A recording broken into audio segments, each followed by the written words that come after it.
Where did you meet? There was only one name that mattered, Bumpy Johnson. The phone rang at 2 a.m. on Thursday, June 15th, 1950, and Big Mark Washington's voice carried a serious tone that Bumpy Johnson had heard only 3 times in their 12 years working together. He said, "Boss, it's about Mame. Get to Harlem Hospital now. She's alive, but it's bad." Ellsworth Bumpy Johnson was 44 years old in June of 1950, married to Mame Hatcher Johnson for 19 months since their wedding in October 1948. The 23-second drive from the Lenox Terrace apartment to the emergency doors was completely silent, the kind of silence that comes before extreme violence. Because Johnson knew someone had attacked his wife, and whoever did it was going to pay a price so high that every criminal organization in New York would talk about the revenge for decades, as a lesson about the deadly mistake of touching the family of a powerful man. Mame was 35 years old, a waitress and hostess before she married Bumpy, and she was the one pure thing in Johnson's world, separate from the violence and corruption that built his reputation as the king of Harlem's illegal gambling, the political enforcer whose approval you needed for any real criminal operation or legitimate business in the neighborhood. The emergency room was controlled chaos. 6 nurses and 3 doctors working on Mame, who was unconscious on the table, beaten so badly that Dr. Patricia Morrison, who was in charge, told Johnson at 3:00 a.m. that his wife survived something that should have killed her, and the next 72 hours would determine if she keeps living or dies. And if she survives, whether she's fully recovered or permanently damaged from the attack, which destroyed 40% of her skin and damaged her internal organs, requiring serious surgery to repair if she remained stable enough for them to operate. The initial examination by Dr. Morrison, while nurses cut the bloody clothes off her, showed she was dragged behind a car for 4 to 6 miles, based on the severe road burns on her back, legs, and arms, plus broken bones in her left leg and right arm from hitting the road hard during the dragging.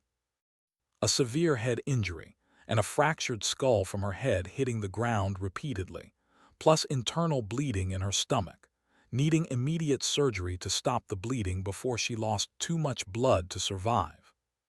Johnson stood by the table, holding Mame's good hand while the medical staff worked around him, cutting clothes, starting IVs, giving pain medication, and preparing her for surgery. He leaned close to his unconscious wife, saying, "Mame, I'm here. You're going to be okay, and whoever did this is going to pay in ways they can't even imagine."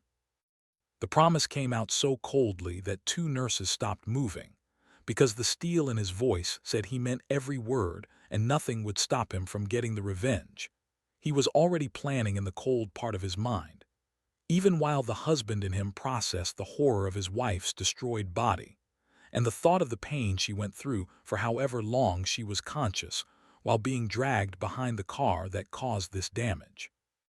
Big Mark stood in the hallway with Quickdraw Carter and Sam Chun, the team called in by the same emergency call that brought Johnson there.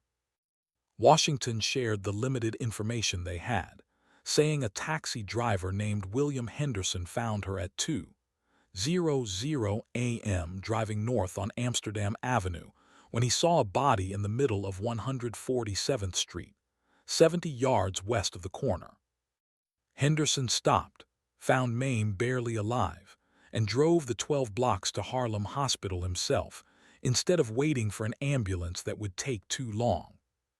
And he gave the hospital staff the torn clothes and rope tangled in her dress proof she was tied up and dragged, not just hit by a car. The rope was the important clue, showing a specific pattern with blood and skin in the fibers, meaning it was used to tie up Mame for the dragging.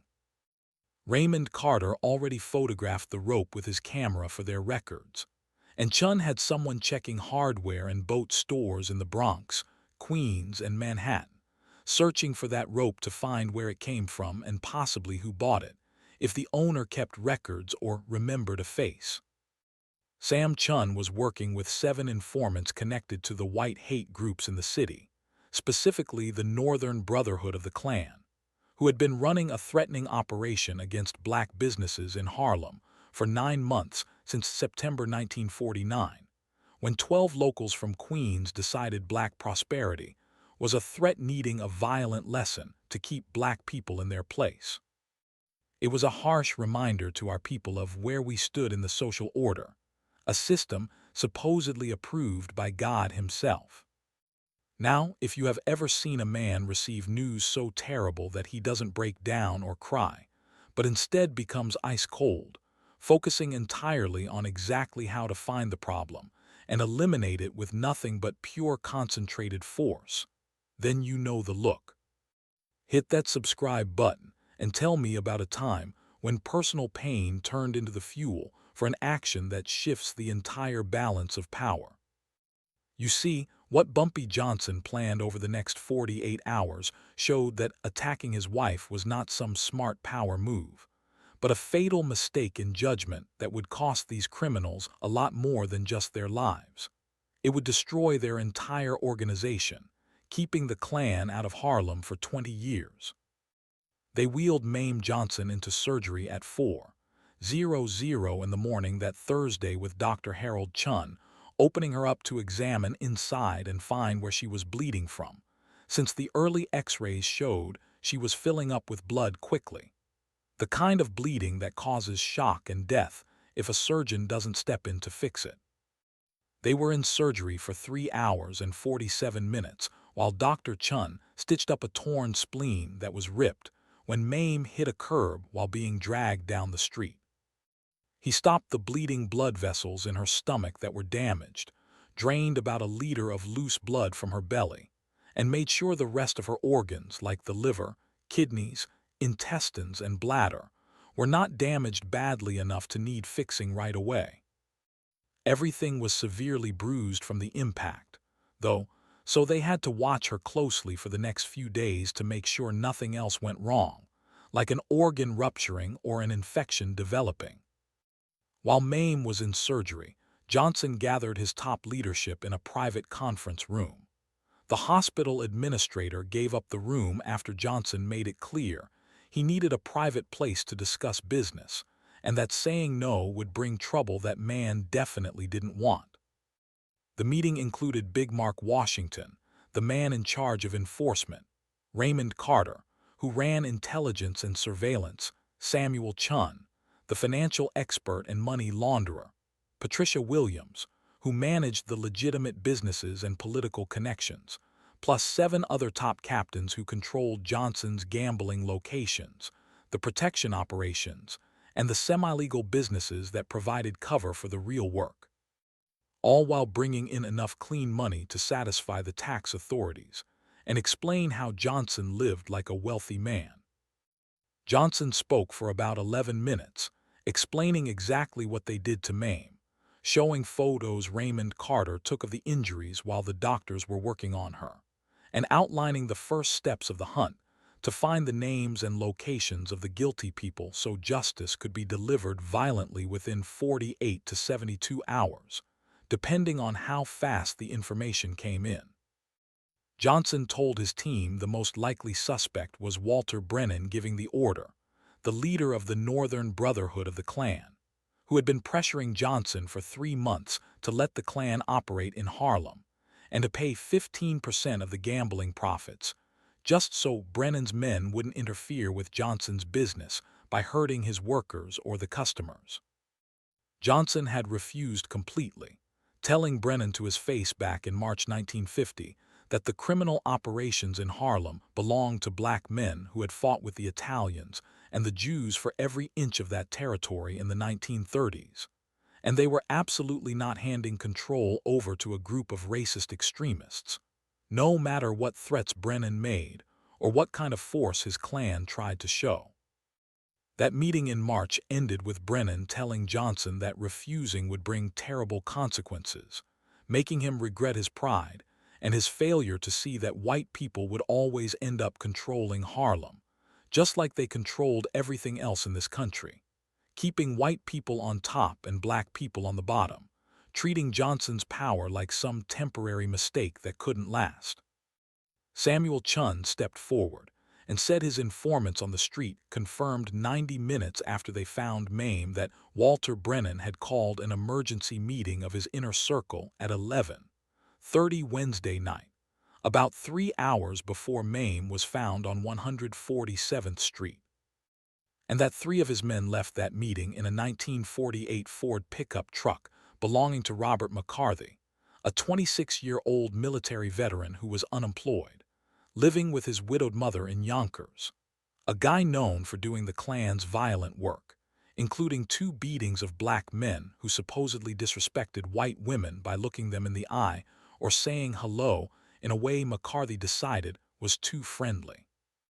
The timing of that meeting, right before they found Mame, strongly suggested that Brennan had given the order to frighten Johnson into submitting to the Klan, though we didn't know for sure if Brennan specifically targeted Mame, or if they just took the opportunity when they saw her walking alone Wednesday evening, leaving a meeting at St. Martin's Episcopal Church on Lenox Avenue, where she spent 2 days a week helping the community. Over the next 18 hours, the investigation mixed old-fashioned detective work with the kind of harsh questioning the police aren't allowed to use, but which Johnson's team used every day when they needed answers about a threat or rival. Raymond Carter's people found that 1948 Ford pickup truck at 11:00 in the morning on Thursday, parked behind McCarthy's mother's house in Yonkers. A search inside the truck revealed pieces of rope and fabric caught on the undercarriage that matched Mame's dress, and the blood on the bumper told the rest of the story: someone was dragged. Then there was the tire tread, an exact match for the tracks Carter had photographed right where they found her. That physical evidence connected the truck to the crime for certain, but it didn't tell us exactly who was driving or how many people were involved in planning the attack. Samuel Chun's network of street informants. We had 2 of our own people deep inside the Northern Brotherhood of the Klan, pretending to be recruits while reporting back to Johnson. By 6:30 Thursday evening, the information was solid, identifying 12 specific targets who physically attacked Mame during the kidnapping and dragging, or the ones who handled the planning, mapping out the route and standing guard while the attack happened, making sure nobody witnessed anything during the 43 minutes from when she left St. Martin's Episcopal Church at 9:47 on Wednesday night, until taxi driver William Henderson found her broken body at 2:00 Thursday morning. Word on the street was this display of violence was meant to intimidate Johnson, making him realize his wife's life was in danger, all depending on submitting to Brennan's demands, and the leader had given strict orders to keep Mame alive through the torture just so she could tell the horror story to Johnson, applying the kind of psychological pressure Brennan thought would break him. He believed it would make Johnson pay and accept the authority of their organization. Have you ever seen a plan backfire that badly? When criminals try to scare a man and don't realize they just signed their own death warrants, triggering overwhelming retaliation. It's the kind of move that destroys their entire organization and establishes a rule so firmly that nobody tries it again for 50 years. If you understand how badly things go wrong when you misjudge a man's capabilities, do me a favor, hit like and subscribe, because Bumpy Johnson was about to show that getting revenge matters more than playing it safe. Mame Johnson came out of surgery. She left the operating room at 8:04 Thursday morning and was moved to intensive care, completely unconscious. Dr. Chun kept her under heavy sedation to manage the pain, while her body started the long recovery from the serious surgery the doctors performed to repair the brutal damage those animals inflicted on her. At 9:00 in the morning, Dr. Morrison spoke honestly to Johnson. She was in critical condition, but she was surviving. They stopped the internal bleeding and set the broken bones, but she was looking at months of healing, even with the best medical care. The road burns needed daily cleaning, and were guaranteed to leave ugly scars across a large part of her skin. The real danger now was infection getting into those open wounds, which could turn into blood poisoning and kill her. Even with the strong medications, Morrison was carefully hopeful, believing that Mame would likely survive this ordeal. She would regain most of her physical ability eventually, but the physical and emotional scars from this nightmare were permanent, lasting as long as she lived. Johnson sat by her side until 2:30 in the afternoon when Big Mark Washington walked in and said the intelligence package was complete. They had surveillance on all 12 targets, just waiting for the boss to give the order. They needed to know when and how to deliver the revenge, which every member of the organization knew had to happen, not just to kill the guys who did it, but to send a clear message to Walter Brennan and every other racist in New York that touching Johnson's family brings consequences so severe that nobody with any sense would ever dare try it again, no matter how much they hated seeing a black man in power. Johnson kissed her forehead, promising the sleeping woman he would return. He had work to handle personally, so he left Harlem Hospital with Washington and Carter, heading to the headquarters on Lenox Avenue where they planned everything out. The meeting started at 3:15 and lasted exactly 2 hours and 33 minutes.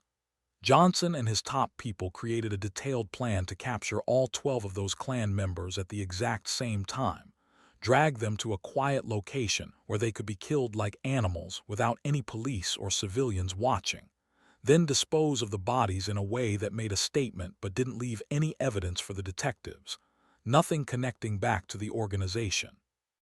It required 12 teams of 4 men hitting their targets at 3:00 sharp Saturday morning, about 49 hours after they found Mame, giving their people enough time to finalize the surveillance, making sure the targets were at home sleeping, but moving fast enough that nobody heard rumors about revenge. If they waited, targets might flee or increase security. The location Johnson chose for the execution was specific: an old abandoned meat warehouse in the South Bronx, the same place where back in 1946 the organization handled business. A mass elimination of 7 rival gambling operators who thought they could push into Harlem's territory. They tried intimidation tactics that left 3 of Johnson's money collectors dead and 12 wounded before the boss fought back by wiping out every single one of them. The warehouse was still empty and isolated with no neighbors around to hear the screaming, a place where neighbors knew better than to ask questions. The inside was still equipped with heavy iron beams and the old track lines on the ceiling, exactly what you need to hang 12 men in a display meant to send a message, using their own terrible methods, paying back terror with interest, taking the tools they used to scare people and turning them against the men holding the rope. The kidnappings all happened at once, starting at 3:00 in the morning that Saturday, June 17th. It was clean work, showing the kind of planning and street expertise Johnson's team had learned from years of attacking rivals who knew how to fight back and protect themselves. 12 teams, 4 men each, hit their targets in a tight 19-minute window. First door kicked in at 3:00, last guy captured by 3:19. Every pickup was different. Some were easy, guys sleeping alone in quiet houses, and others had family or friends around who might interfere or call the police before the team could grab the target and disappear. 3 of the 12 tried to resist, like Robert McCarthy, who locked himself in the bedroom and fired 6 shots through the door before the team took a sledgehammer to the door and overpowered him with enough force to disarm him without killing him, strictly following Johnson's orders that every man gets brought to the warehouse alive. Walter Brennan was captured in Queens after a shootout that killed his 2 bodyguards and left Brennan with a shotgun wound in his right thigh, breaking the bone but leaving him alive, because the shooter knew the job was to wound, not kill. Johnson needed Brennan conscious to watch his team get wiped out before he took his turn. They had to treat his wound quickly so he wouldn't bleed to death on the way, and one of the men, a combat medic from World War II, applied a tourniquet on him that stopped the bleeding enough for Brennan to survive the 90-minute drive to the warehouse in the Bronx, where he'd spend his last hours watching his entire Northern Brotherhood operation get destroyed. By 5:00 in the morning on Saturday, the transport was complete. All 12 prisoners were on the floor alive, even if a few were injured badly enough to need first aid just to keep them conscious and paying attention for the main event. Johnson set up the scene with the same cold precision and attention to detail he brought to every job that meant more than just business. Every man was stripped to the waist, hands tied behind his back with the same rope they used on Mame, positioned under those heavy steel beams where 12 nooses were waiting, rigged at the exact height to make sure they choked slowly over several minutes instead of a quick neck break that would have killed them fast and painlessly, which Johnson believed was too merciful for men who hurt his wife.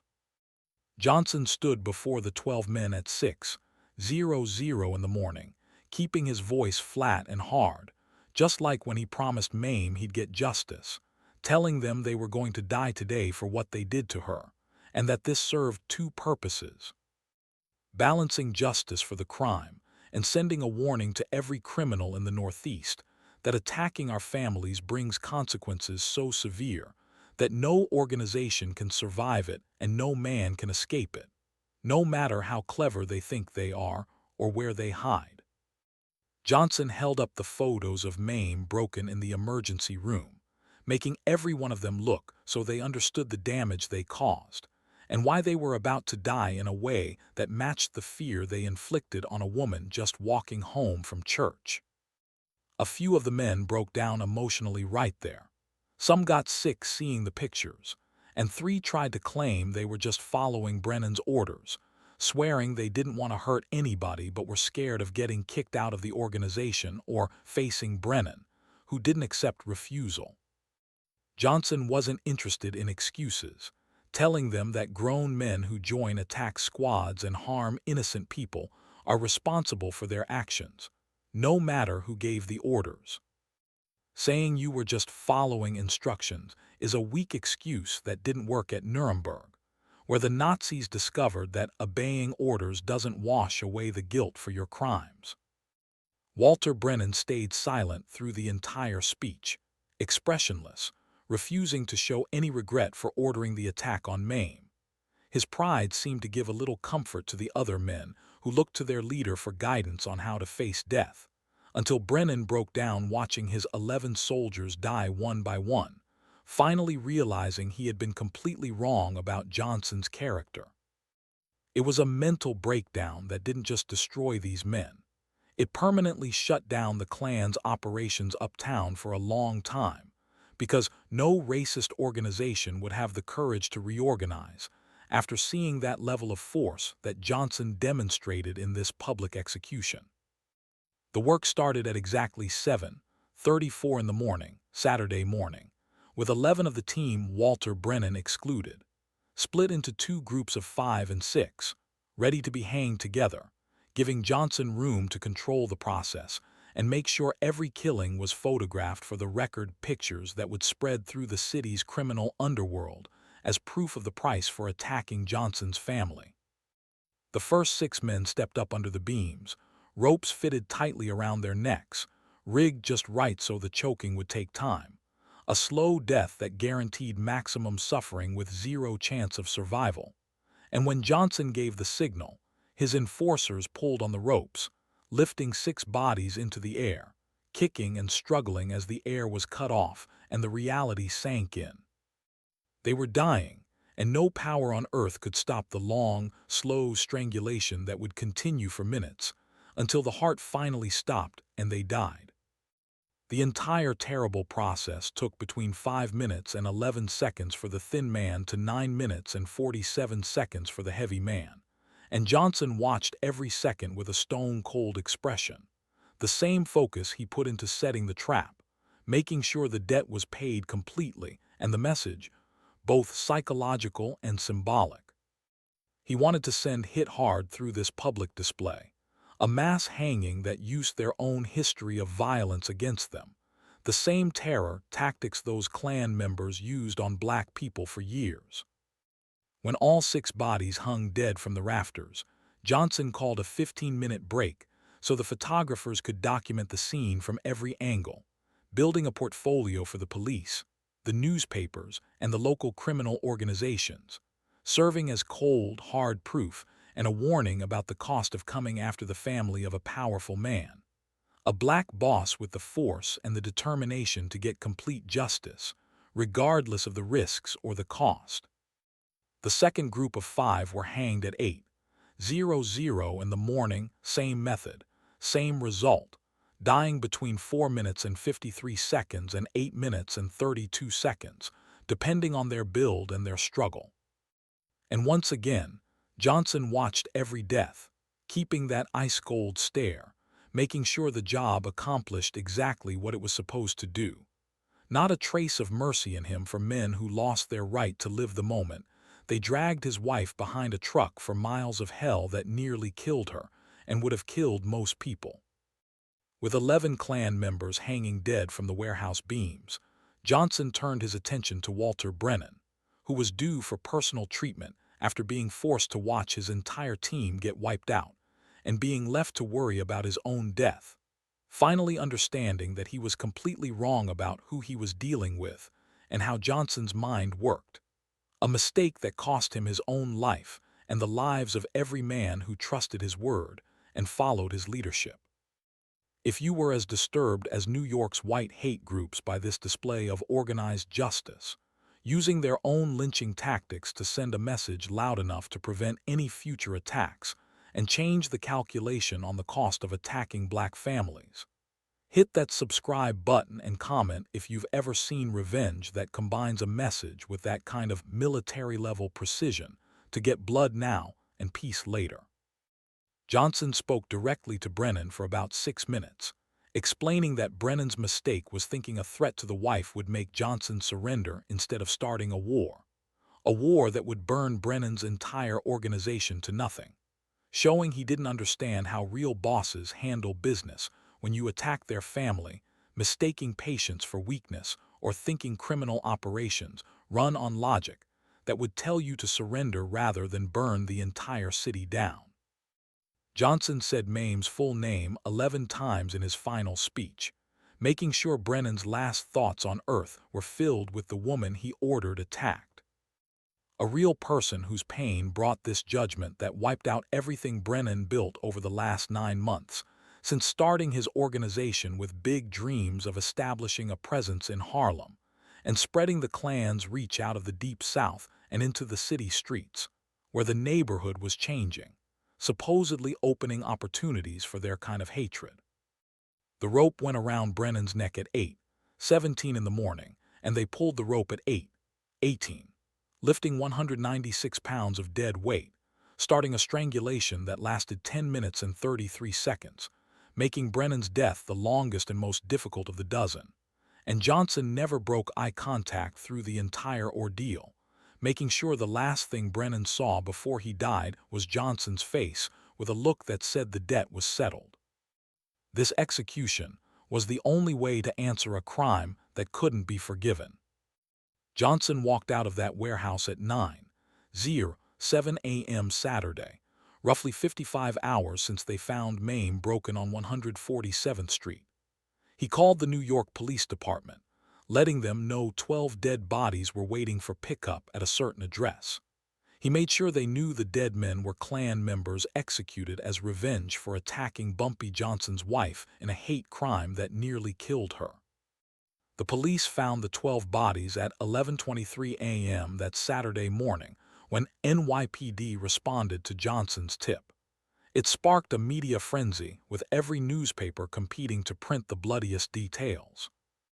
They called it the Bronx Warehouse Executions, headlines screaming that 12 Klan members were hanged in what appeared to be straightforward revenge, executed for attacking the wife of Harlem's biggest crime boss. The New York Times put the story on the front page Sunday, June 18th, laying out the gruesome scene, nodding the police believed this was a professional hit, planned down to the last second, carried out by an organization with serious power. The paper printed statements from Harlem residents who were glad to see it happen, glad that white terrorists finally paid the full price for the harm they did to black neighborhoods, while the law always looked the other way, playing a rigged game that let white criminals walk free while ignoring the victims. The Amsterdam News ran a special Sunday edition with a banner headline shouting, "Justice delivered." KKK terrorists executed following the savage beating of a Harlem woman, covering every detail of the attack on Mame Johnson and the revenge that followed. The editors praised the action as the only way to handle things, given that the courts failed to protect black people and failed to stop the terror. The Daily News ran a sensational spread, emphasizing the gory details and displaying photos everywhere, showing the warehouse, portraying the execution as a rising war between black and white criminal organizations over the streets. That story sold out quickly, attracting the public with a mix of racial hatred and organized crime drama street justice that grabbed every reader, regardless of what side they supported or how they felt about handling terrorists. The police investigation into those 12 bodies hit a dead end because nobody was willing to talk. They had nothing on Johnson, and the leadership knew trying to charge him would be a political disaster. Prosecuting him for killing Klan members who beat his wife might make Harlem explode in protests against the city. The community saw it as fair justice. Detective Lieutenant Thomas O'Brien, leading the investigation, told his superiors the truth and making a case stick required witnesses to testify, and it was clear nobody was coming forward. He knew pressing charges would fail in court and make the police look like they were protecting white criminals while stepping on black victims who only got justice by operating outside the law, something the neighborhood respected. They closed the case with 0 arrests, even though everyone knew Bumpy Johnson ordered that execution. It was a quiet admission that the legal system was broken and never protected black people from racial hatred, and that failure made street justice the only option, something that had to happen to teach a harsh lesson that the authorities couldn't or wouldn't deliver. The decision to let it go was also based on facts. They realized 12 dead Klan members meant an entire terrorist organization had been eliminated for good criminals the police couldn't touch within the legal framework. But Johnson stepped in and solved the problem permanently, fixing what the law couldn't fix. Join us if you want to hear more about how real justice gets served, this cold, hard justice that spoke loud enough to change the way white hate groups calculated risk forever, making them think twice about attacking black families. Let us know if you've seen other street justice that worked this effectively. Mame Johnson opened her eyes on Sunday, June 18th, about 60 hours after the doctors operated on her. Her first words to the nurse were asking if Bumpy was safe and if he had done anything to get himself arrested or put in prison. The nurse called Dr. Morrison, who told Johnson his wife was awake and calling his name. Johnson arrived at the hospital 17 minutes after getting the message. He and Mame had about 4 minutes together. She learned she would recover and regain her strength, even if she had to live with the scars of that beating. He told her, without saying too much, that the men who hurt her were dealt with and wouldn't bother anyone again. Mame understood the situation without him explaining it in detail. She told Bumpy she didn't like violence, but she understood it.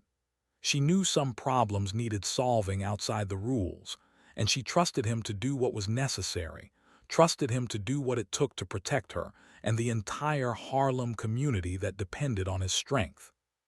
Mame was hospitalized for 3 months, then 6 months of physical therapy, keeping the scars as a reminder covering about 38% of her skin, permanent scarring.